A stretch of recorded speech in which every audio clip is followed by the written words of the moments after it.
Both dogs and cats find ziwipeak very attractive. It's the smell. It just smells absolutely delicious, which means it can be used as a very effective training treat.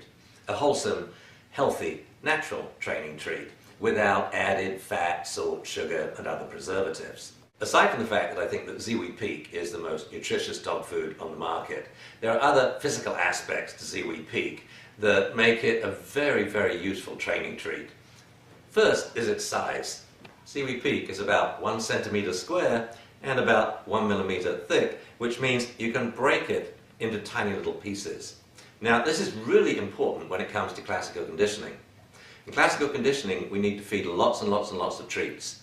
We need strangers, children and men to hand feed the dog, and then the dog says, for example, if he's being fed by a man, "Wow, I love it when men come to visit, even though he is a stranger." So that's basically the classical conditioning process, but we feed treat after treat after treat.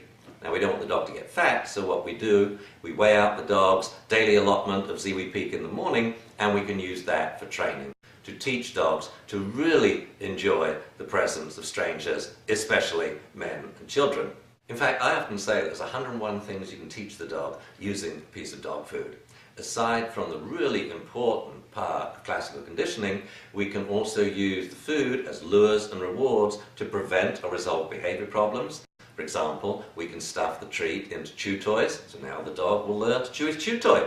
He's lured to the chew toy because the food's inside, and each piece of food that comes out rewards the dog for chewing his chew toy, not household furniture and fittings, for lying down calmly and quietly. It rewards the dog for not barking, and so the dog doesn't become a recreational barker.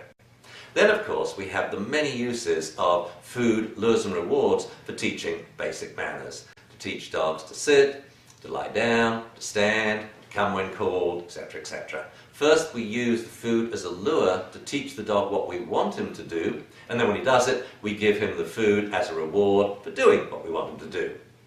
Ultimately, though, we will phase out the food for manners. First, we phase it out as a lure because we don't want the dog only listening to us when we have food in our hand.